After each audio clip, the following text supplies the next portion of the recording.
Okay, welcome. Like I said, my name is Michael Doke. I'm an Executive Vice President at Cornerstone Automation, or CASI. I'm one of the founders of the company. I'll kind of click through these standard pieces you have here.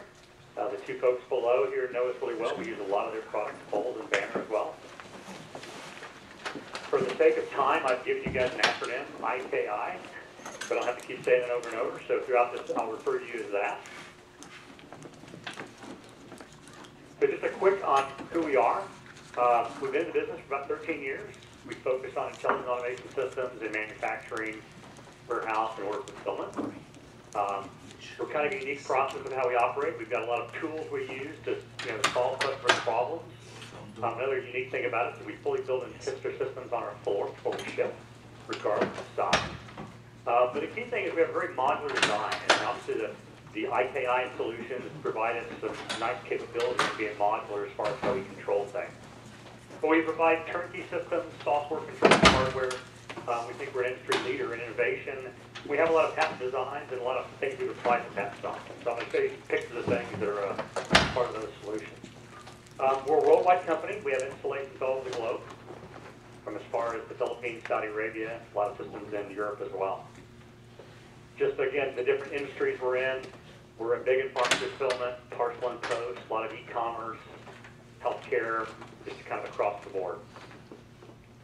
Okay, so jumping right into IKI. So I guess the big question is, what part does it play in CASI solutions, right? So really, the IKI, which is the convey links, the Kiowa, industrial software, is really a foundational level component for the solutions we provide. And I say that as one of the four legs. When I look at some of the key components we use or solutions we use, they're really one of the keys. And they're really a key enabler that lets us bring the capability we're offering to market. They've become for us, when it comes to engineering, really a look there first technology. And what that means is we are looking at new designs of how to go do something. We're always looking at, okay, can I use one of these gear motors? Can I use one of these drive rollers? Can I do it somehow with those, right? That's the key for us. We've got other components we use the same way, that we always look there first. Before someone goes off and spins off some new idea, we're always trying to figure out, can I use what I know that works well? And the convey links products and the Kiowa and industrial software is one of those key things. So I'm going to refer to this as really CASI and IKI is everywhere. Everything you're going to see here is solely made up when it comes to motion, conveyance, any kind of handling. We're trying to do something is for the most part driven by an IKI type solution. And these are systems on our floor right now that do some pharmacy type work, and I'll get into some more specific detail. Just a shot of our floor. This is a couple months old, but you can see just the size of the system with all that white stuff on the left over there. It's a single site that's getting put together on our floor. All of those boxes you see have lots of modules, lots of drive cars, lots of motors or gear motors in them, all networked together in each module by itself. So it's very pervasive throughout the site you're going to see. So when I say everywhere, what do I mean? Well, obviously conveyance is a pretty standard one, right? So we do lots of conveyance. Anytime I've got to move a belt or move a box with a roller, I try and use 24 DC, again, convey links IKI solutions. Whether it's roller belted, any specialty, whether it's transfers, I'm always trying to use those components. I try to avoid using air. I try to make everything electric as I can. I want to have connectivity. Motion, we use these for pushers, for elevators. Anytime I need any kind of motion at all, we're asking the question, can I use one of these IKI solutions? Can I use a gear motor? Can I use a DC roller? Can I somehow do motion with that? Or when it comes just to actuation, right? If I just needed to rotate something or push something, I'm always questioning, can I use this type of solution to go accomplish that versus a pneumatic product or something like that, or a stepper motor or a servo motor or something else, right? So why? The question is, why are we doing this? Why are we using so much of this product? Well, the key thing, I'm trying to make the point left, is commonality, right? Been designing stuff for a long time, and engineers are your friend, they're also your curse. Engineers like to design, they like to do new things. Sometimes when you have products you're trying to go sell a lot of, new things can be bad. You want to get some commonality, you want to get some traction and some consistency in what you're doing. And so we really push for commonality when it comes to mechanical design. Here are the motors you can use. here are the choice of gear motors you can use. Try and make one of these work. When it comes to electrical design, we've got a standard card PC board we've made that lets us interface to the drive cards. It gives us I/O functionality. Use that always, right? When it comes to controls design, we've developed some standard interfaces and ways to talk to the cards and how to configure them. Use them always. So again, it's all about commonality, and for us, time to market, how fast can we introduce new products and designs? I've got to have commonality. I can't be reinventing things every time we're doing something new. So mechanical parts commonality, rollers, gear motors. When I look at the number of parts I have, it's very few. When I look at these systems that are very complex we have, there's a couple prime movers in it, rollers and gear motors, right? And that's it. And they're configured in certain ways to do what we need to do. When it comes to assembly manufacturing, commonality. I got about 140 plus employees in my building right now. And the ones that do assembly all know how to mount one of these drive cards, mount a drive roller, mount a gear motor. There's commonality as far as how I assemble. When it comes to debugging the system, the controls engineers, the software engineers all know the interface. They all know how we talk to them. We all know all the things that come back from. So debugging, again, makes debugging easier. And then spares for the customer. I can talk to my customer about how this site is made up of mainly these components and these drive cards. So massive commonality for spares. So that left-hand column is the big reason we really focused on trying to use this tool everywhere we can, and it's become kind of one of our fourth legs. So just to give you pictures of different things we've done with these, I'm going to start with conveyance. And these are just some simple little solutions. I'm just kind of pointing out, you have a little specialty conveyor on the right-hand side there that, yes, I could have bought from any guy that makes belted conveyor. Could have sold me a cleated belt conveyor. But we needed something that ran off 24 volts. We didn't want to have to put a VFD over here. We wanted low voltage. I can plug a little bitty laptop power supply and power this conveyor if I wanted to. It doesn't take a lot of current to go do that. We try and use 24 volts everywhere. So even those other little black conveyors on the left, little 24 volt conveyors, easy rolling. So we have lots of little conveyors like that we do. Other pieces of conveyor, just some stuff showing you on the right hand side moving around. Hopefully you can see videos moving. But again, everything you see there is all electric, all based on I/O motors, conveyance cards, using industrial software to go drive it. Just more pictures of conveyor. You see a lot of DC roller conveyor down below. Okay, it's all DC roller, all the same functionality. It's provided us a lot of capability to be very modular in the way we do our conveyor. And everyone does conveyor as roller conveyor. It's allowed us to be really very plug and play in our solution. So everything about you see here is driven by the conveyor links networked together. And this other side of conveyor, just again, DC roller conveyor, but it's especially for this application, it's inside system chain. And again, you've seen the drive cards mounted. But again, just a DC roller application with photo eyes on it. Low pulse power supply down the bottom left down there, if there are those guys in the room. So just some shots of more conveyor. Everything you see picture-wise, most part has the covers off, so you kind of see the under the hood shot of things. But you just see conveyor, it's DC roller. Actually, it's got a belt. You see little orange bands on it. For what we're trying to do is a little specific. But everything is very modular from our little 10-foot 6 conveyor and plug and play. The modules, everything you see motion-wise here is electric. So it's a pretty big site. Every module you see, and I'll get into some of the details here, is driven by the same kind of with gear motors and rollers and the conveyance cards. So actuation and motion, right? Anytime we're trying to push something, you see a little pusher going on right there. That's based on a Kaiwa gear motor with a tiny belt on it. The picture on the left kind of just gives you a shot from underneath, but under that little white box there, that some fun here, draw. Under this little box here is we've got a little tiny belt with a rack on it and a bearing in there, and there's a little bitty Kaiwa motor sitting over here that drives that. Okay.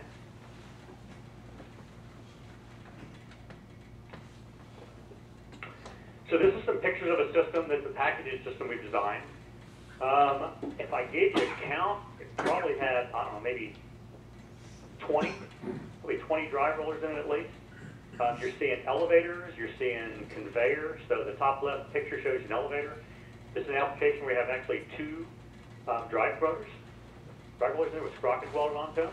A typical engineering application would have been, let's go gear this together, let's chain this together, make this thing track together. Again, more of a mechanical challenge versus let's just put a drive motor in each side of this thing and let's get the car to track these. So we did some special things to get these things to stay in sync.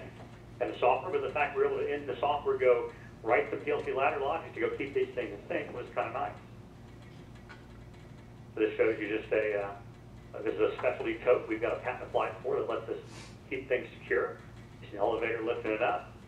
The one air cylinder in this system, that pusher right there. I wanted electric, my guys convinced me they didn't have time to design something there.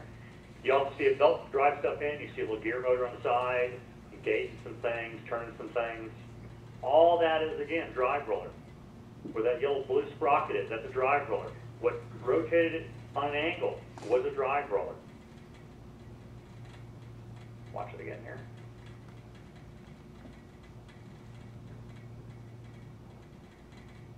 So again, that little blue sprocket, when it pivots over, it's just mounted to a drive roller. And again, the nice thing is I've got some torque feedback, I've got some almost force control, so I can apply a force to go engage something, right? Everything we do here is really not precision motion though. So all this actuation is not super precise, it just has to get close enough. So obviously when you use these, you design a little bit of in your mechanical designs to have some tolerance. But again, I have pretty good control of where I'm going. Okay. Another application, just again, we have drive rollers in it. You'll see, I'll show you a video here in a minute, but you'll see in the top left over here, again, we have a standard solution with the Kiowa gear motor over here. We have a little timing belt pulley on it. And you don't see it behind the wall here, but there's a timing belt. It's going to move a little actuator up and down, a little guillotine up and down. So this is a little device we've got a patent applied for on. It lets us take paper out of a printer and fold it. You'll see a series of drive rollers right here that are all just power rollers with coatings on them. So we can now go do some operations to fold. And you can see we've got the drive cars in here.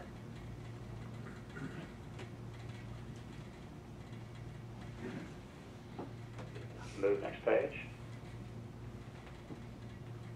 And you see the paper come out of a printer here, and at some point, boom, we just went down, and a little guillotine went down, all drive motor driven, gear motor driven, and you see the little rollers then that's going to go and roll and pinch things together.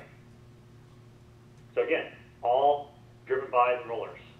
I've got a little HMI on the right-hand side over there. Let's do some local debugging. All these systems here you're seeing, for the most part, are controlled at a master control by a PLC. But I do have local control because I have a little big red line display that allows me to actually talk right to those drive cards, so I can use the Modbus to get access and stats to the drive cards if I need to. In most of these solutions, we do have some local control in the drive card. So we go put in what's required to be done at the local level of the drive card, and then we use a PLC to kind of be a master to it as far as telling when to do its job. So a lot of things we do that require really precise timing to react quickly, all that's done in the drive card. So this is an image of a site over in the UK. It's just a specialty sortation system. It does some kind of fancy things. Here's kind of a finished show of with covers on it. Each of these sections, this little white section right here, I show you. If I look at a section from here, right, that's one. Here's a second section in there. There's probably about 120 drive rollers in this whole system right here. A combination of gear motors and drive rollers all combined with obviously about 60 drive cars driving all this. With one PLC talking to all these. And this shows you some guts inside of what's going on here. So again, you'll see a lot of little gear motors with chains linked to them, doing some special pushing type functions. You see all the drive cars all mounted up. Again, opening some of our specialty totes. But again, all driven by the conveyance cards, power motors using software. Now you'll see some things move around.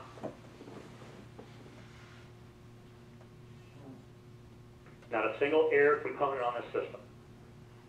Fully all electric. So a lot of people ask me the question, why do you not want air on a system? Well, if you guys have been doing automation a long time, usually when you put air on a system, you put what's called a flow control with that air pneumatic system. And so anytime you have a flow control, that's a point of adjustment that sometimes the customers want to go adjust. And so we're a big advocate, and our whole business is based on remote support, dialing into the system, be able to drill in and see every component of my system and diagnose remotely. And I cannot dial in and adjust a flow control remotely very well. So we've always tried to push for all electric and all, something that's software controlled. And so this was, again, a natural thing for us to use everywhere. Again, it's all about support as well. The number of air components I have to have, doing this with air would have been a lot. We have hundreds of these in the system.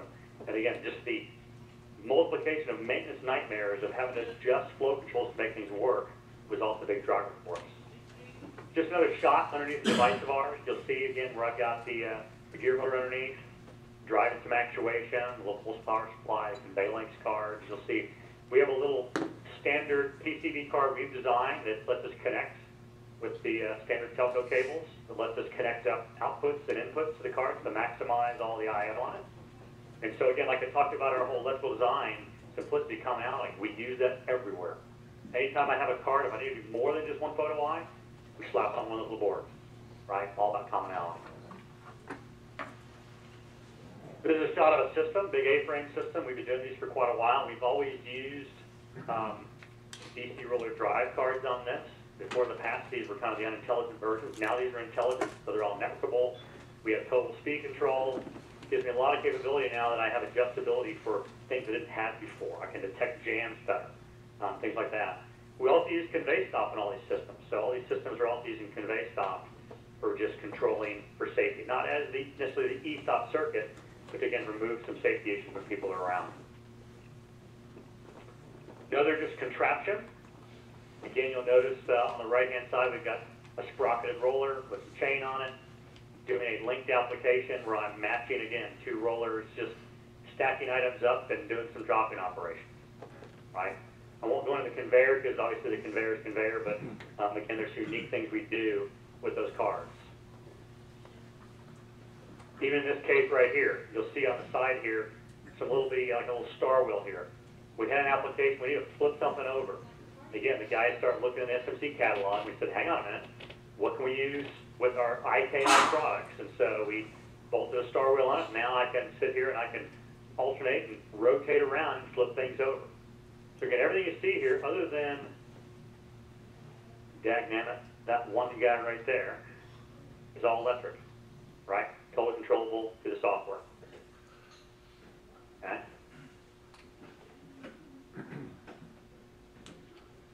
Just some pictures of solutions where, again, we've got, unfortunately, there is an air cylinder there, but everything else is electric in this.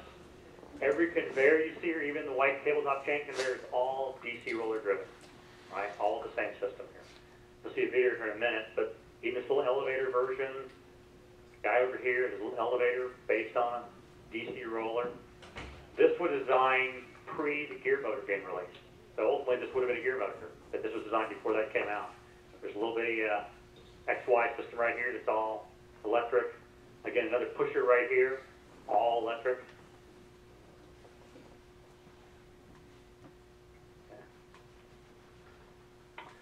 Again, just more systems. Obviously in the bottom left, you've got some DC roller there. On the top there, you'll see just a simple little linear actuation. We're sliding the conveyor forward, back and forth on a little bearing system, and we drop a standard roller on it with our standard timing belt, and away we go. Right-hand side is another shot of that, just showing some of the things that are going on. Occasionally a small air cylinder, but in all cases, this is all electric. Another shot from the side, just again, you'll see kind of standard things we do when we use these systems.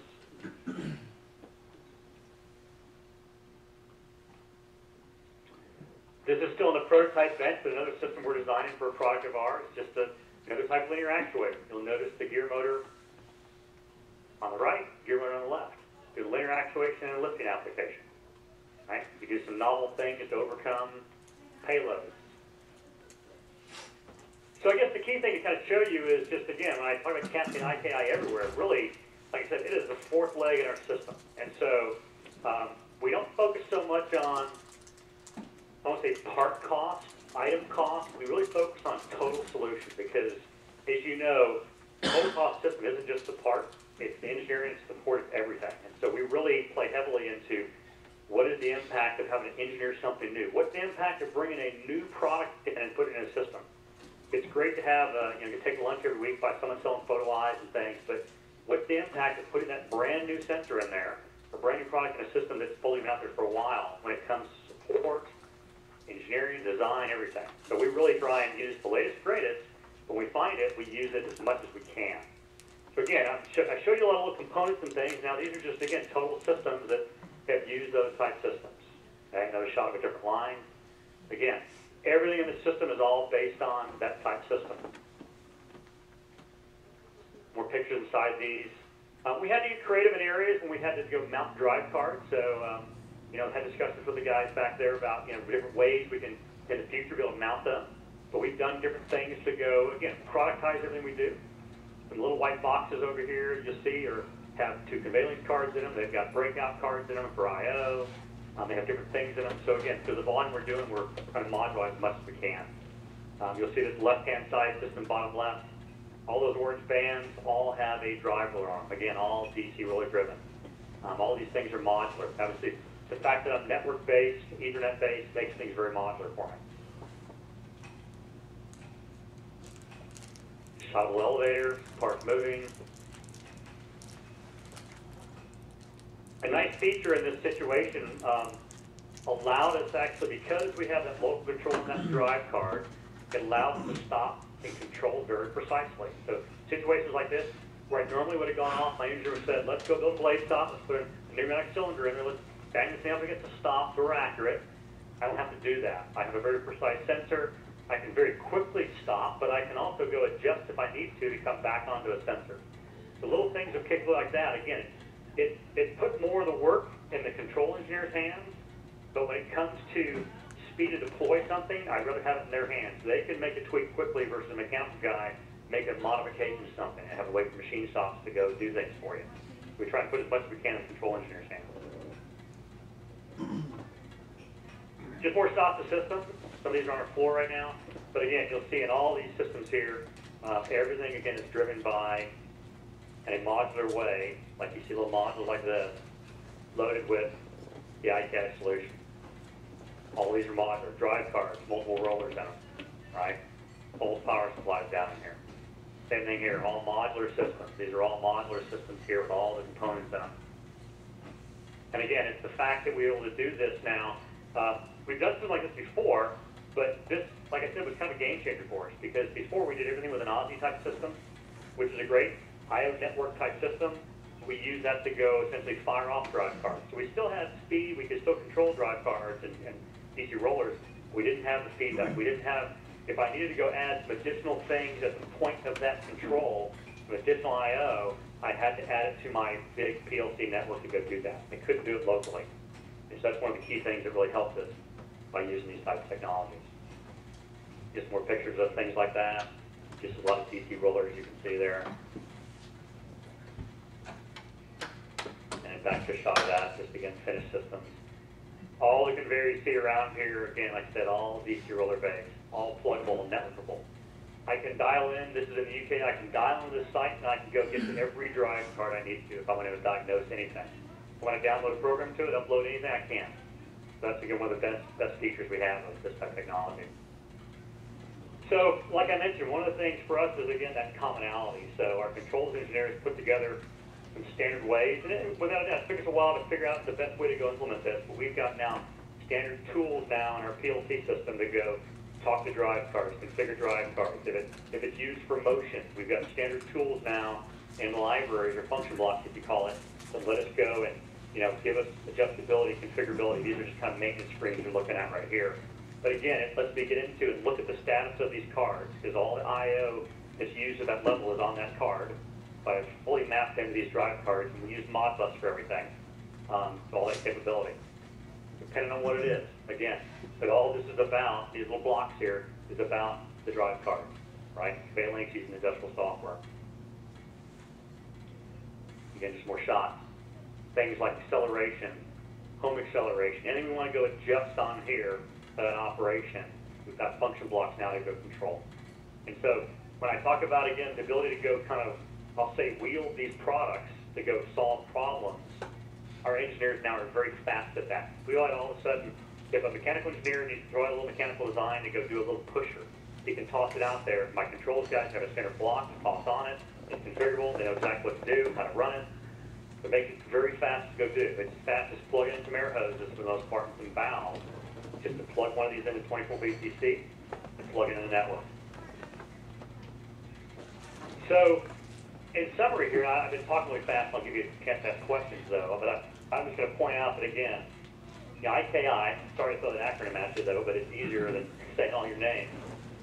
You've really been a key component or leg to this partnership. And it's really allowed us to expand rapidly with our new business. So we've grown very quickly in the last couple of years. We've won some very big jobs, and it's allowed us to go and really throw out some new products quicker than we ever could have, because we had this technology, we knew how to use it, and we understood what it could do, and allowed us to go very quickly go solve problems by focusing on using what we know, which was that technology, in a very quick way.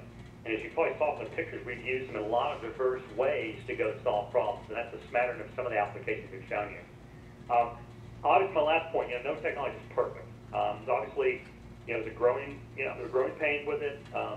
The guys have been very supportive of it. They've helped us in many ways. We've had any problems, so never been support issues. But it does take time to get over the learning curve how to use these, and the best practice for how to use them. Without a doubt, early on, maybe we used them in ways we shouldn't have used them. We found out what works best for us. It makes us very scalable, deployable, and ultimately, it has become a game changer for us for our business. So, with that, I'll close. I apologize for not being in person. I really wanted to be there. But at this point, I'd open up for any questions if anyone has any.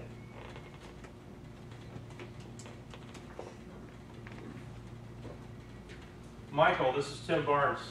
Thank you so much for doing the presentation. You bet. You got about 45 people sitting in this room, so they're not all sleeping. It was very, very good.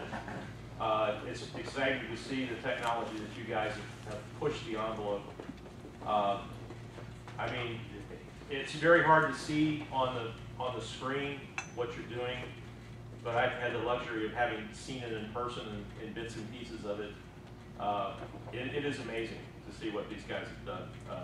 They've really taken Motorola technology to another level. So really, I mean, any questions you guys have, I mean, it's fantastic. So thank you. You bet. Nothing? Come on.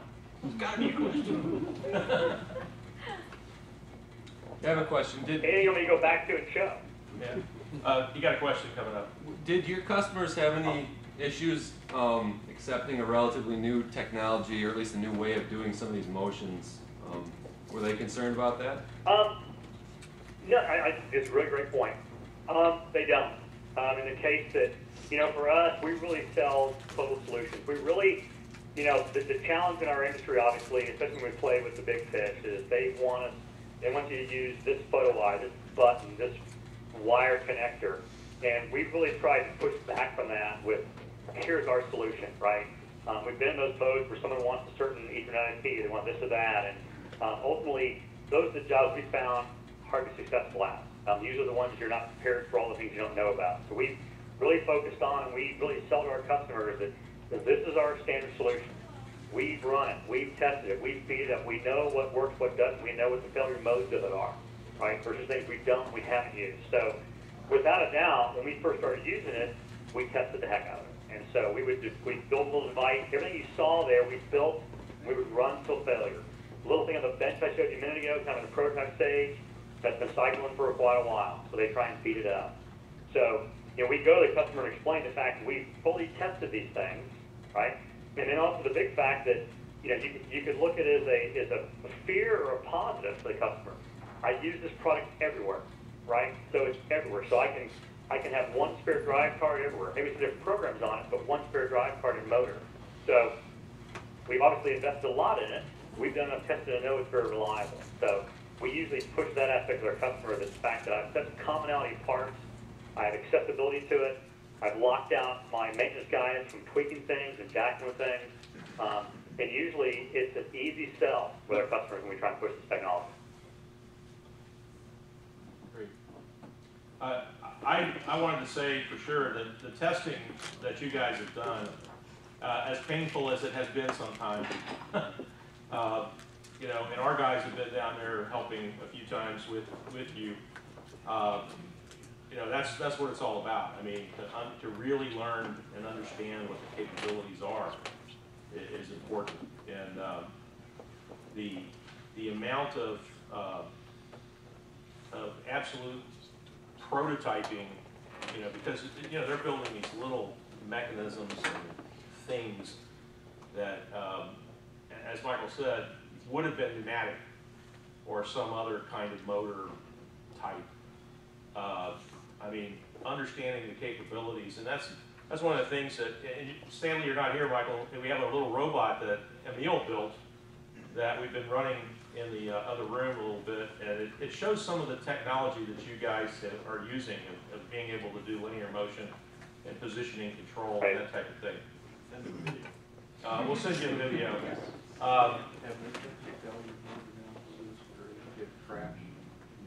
Yeah, so, you know, for motion, like I mentioned, you know, it took us a learning curve, and especially for the engineers. I mean, the typical answer when we go do something, like if I was to come back here, I'm going to bounce back a couple pictures here.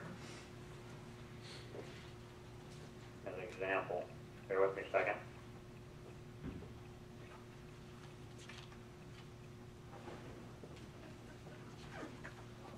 Okay, there we go.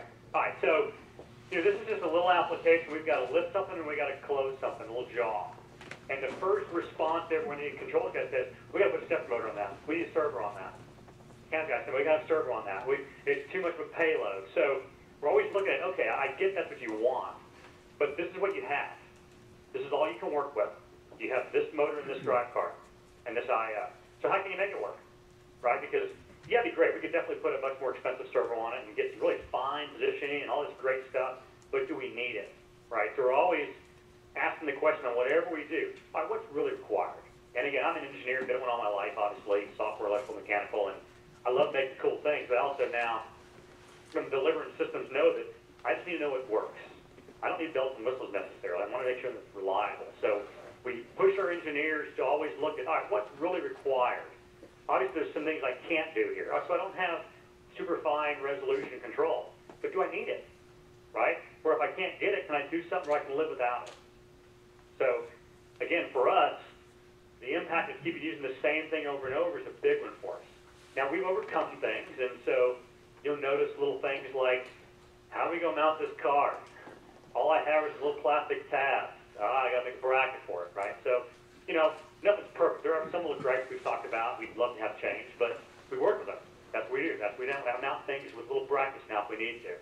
But so the guys work around it, know what the strengths and weaknesses are, and we force them to use that technology. And if there's really no way to do it, then we look at other solutions. But right now, for the most part, we have not had to go, and all this stuff you see motion-wise, you see moving all over the place. It's all driven by this, right? It's all driven by just the feedback from that motor and how many pulses it's run. No encoders on it, no tachometers, and based on how we designed things, we didn't need that. Michael, good morning. This is Randy. One of the things that I think that was really key here is from the very beginning, you shared with us, in most cases, what you wanted to do. You didn't come to us with, give me 5 of this, 3 of this, and 3 of this, and here's my spec.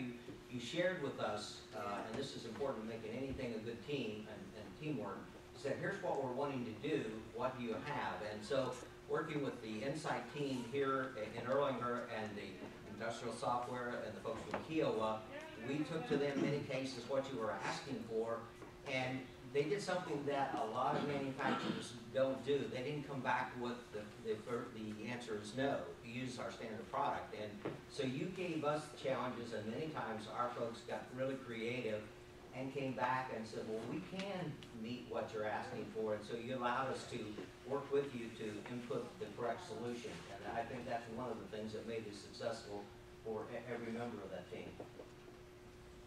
Oh, absolutely. Like I said, the guys in Japan, the guys in Japan, the guys in Europe were very quick when we had any issues, or here's what we're trying to go solve, what can we do? So, like, without a doubt, it was instrumental in getting these solutions done.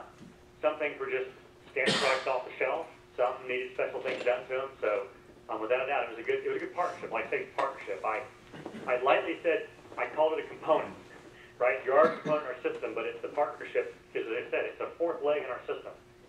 You see a lot of yellow robots, that's one of the legs.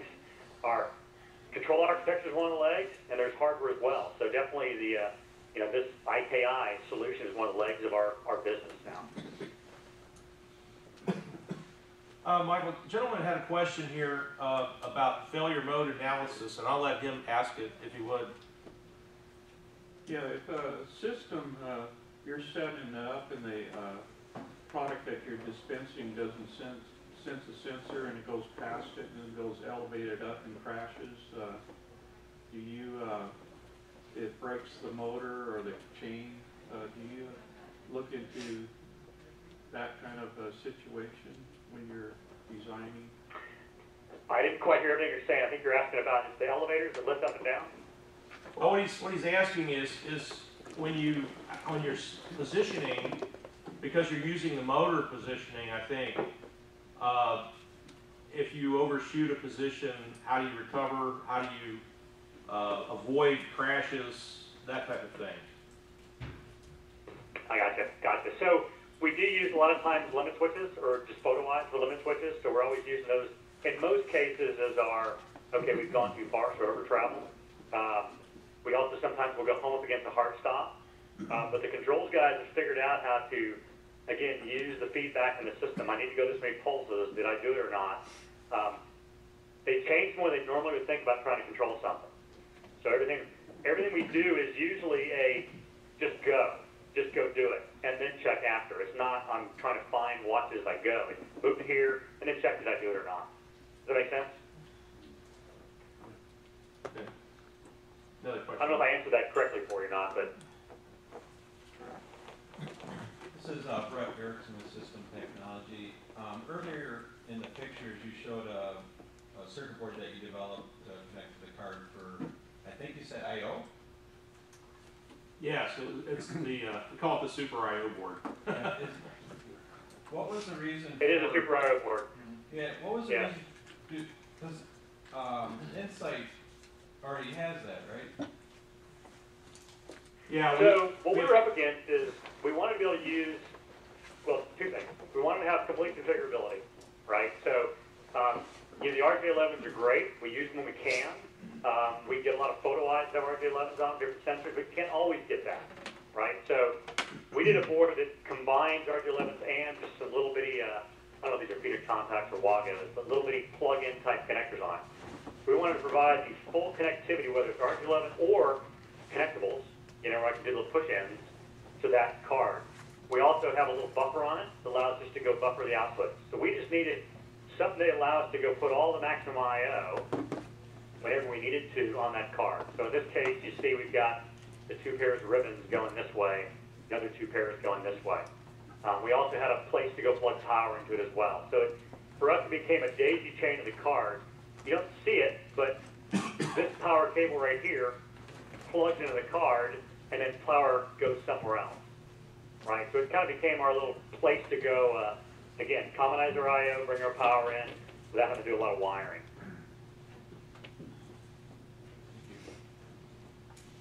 Hey, Michael, I know early We'll on. happily sell to you guys if you don't want to. I know early on you were looking at using, because the convey-links module has essentially you have two inputs on the sensor port and two inputs and one output on the control port. And at one time you were looking at using an extra output, and we came up with the idea of being able to control the brake output for the motor port. Are you doing that with that board or not? We are. Okay. And so what we do is we had a little board made. I don't have a picture of it. We have a tiny board we made that essentially, and I forget the name of that stupid connector that everyone uses for the JST. You know what I'm talking about. And it is. It's a pain in the ass one, right? So Yes, it is. we have essentially a little header with pins sticking out, and that's connected to the side, and we have a little bitty, 2-pin connector on it that allows us to go put in place. So we plug this little board into the side of the module, like motor in that, and it allows us to break off the brake. Okay. So, yes, there's some applications where I needed one more output that we use the brake for. Right. And wasn't that we needed current or anything, I just needed that additional output. We have a little board we use for that. Okay. Thank you. Michael, I have Go two ahead. questions. Number one, what kind of position accuracy you offer for this? Michael, your position accuracy. So it really depends on, obviously, mechanically how we've geared it, what we're doing. On things like, let me go back to the beginning here. Hold on a second. Quicker, just zoom up here.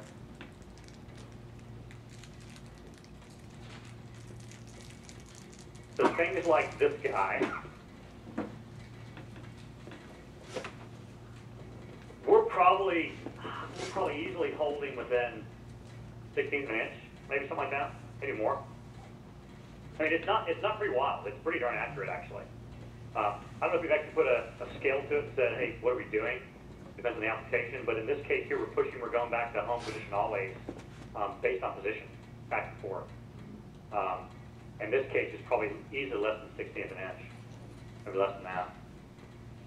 Yeah, the simple math of understanding the positioning accuracy of the motor, especially if you're using the gear drive, is the fact that there's 30 pulses per revolution of the motor itself. And you multiply that by the reduction value of the gearbox. So it's 30 times, if it's a, say, 25 to 1, it's 30 times 25. That's how many positions you have on every rotation of the shaft. So whatever mechanism you have attached, you have to, do that math.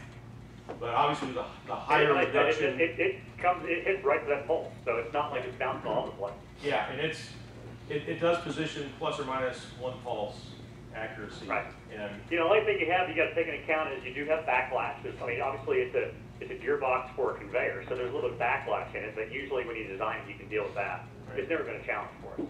okay. So yeah, I mean, again, the robot that Mo built is pretty neat because it compensates for he's compensating for the backlash. It's a beautiful little gantry robot. You would love it. Cool, very cool. Awesome. Yeah, I mean, the challenge I think we had early on in this is a lot of times trying to figure out what gear ratio you need for what you're doing here. Yeah. Right. We had to go figure some things out. We changed some gear ratios because, again, like I said, that changes the pulses and your resolution as well. So those are probably the biggest issue we had when we were trying to go utilize these as actuators is, okay, what do we need torque-wise, speed-wise, and resolution-wise? Because there's not, off-shelf catalyst that says here's what you need to use like most of the stuff you guys have. So once we got it figured out, we know how to use it. Cool. My second question is how easy, you handle that motion forward and backward. Did you Here's guys, the question I couldn't quite hear. he's asking about forward reverse control, how you're doing that. How you doing the motion control? So in these cases right here, as you're watching, we're going between 2 positions. So we're pushing stuff across, going back to home position, back and forth. We have some of these where they actually sit in 3 positions, so they're not always not the same spot. And so we'll make a move to position. I forget the command we're actually using to do it right now, but we'll make a move to position, like a servo move. We'll hold that position. We're usually checking to make sure we got there. But we're constantly going forward and backwards in a lot of different applications. It's just the basic commands in the system. I don't think we've done anything special to go do these commands. I don't think there's anything special in what we've done versus what's offered to go do these. So are you just giving it a run command in either positive or negative direction and then waiting for so many pulses to come by and then saying stop, or is there some other? No, we give it a move command. So there's like a servo mode you can put it in. So I want to run 300 pulses. And Okay, there's so an you're acceleration telling and it to deceleration actually you can set. Okay. And obviously you got to take those into account as far as where your accel decels are for this type motor. But yeah, we're just making a servo type move. And so depends on the application. We've done some where we've moved till we hit a sensor, kind of like you're doing on a conveyor. We've done some where we do a servo type move. Just kind of depends on the application. So even in conveyance applications, we've sometimes gone and done like a servo type move. Move 20 pulses, move back 5 pulses. So if you're moving and you overshoot, will it auto-correct? Is that another step? Is that difficult to do? I'm going to say it's not difficult. I don't know the actual step we're doing, but I know it's not difficult to do because the guy said it was really easy to do. The controls guys actually programmed it. And so what we do in these applications here is we've got code on the card that actually does the moving function. And like I said, we have a PLC that just gives the command and says go do it. and it comes back with a success or failure. So I think we do have to check after each move just to make sure it did it correctly. Because in these cases, like, yeah, obviously I'm pushing a puck right here. Well, it could jam. And there's applications where it does jam. The nice thing is I get instant feedback that the thing jams. I can set a torque limit, a current limit on it, so that's been pretty nice as well. It's simple things as moving that puck. It's critical how fast I move it, how hard I slap it. And so all the acceleration decel controls were critical to making something like that work very reliably. And so those are all nice features of the cards we use. But even then, when we did stuff like this is where it became important as far as what gear ratio I was using, because I still had an accel decel, and so it was all kind of about how fast I can accelerate that motor. And so ideally you wanted actually to make a lot of turns, you had full acceleration control, if that makes sense. If you didn't have a lot of gearing, you didn't really have as much control accel decel when you wanted to control a nice profile of motion. But those are the things we kind of had to figure out as far as what gear ratio we wanted to to make sure we could get the full accel decel profile. Does that make sense to everybody?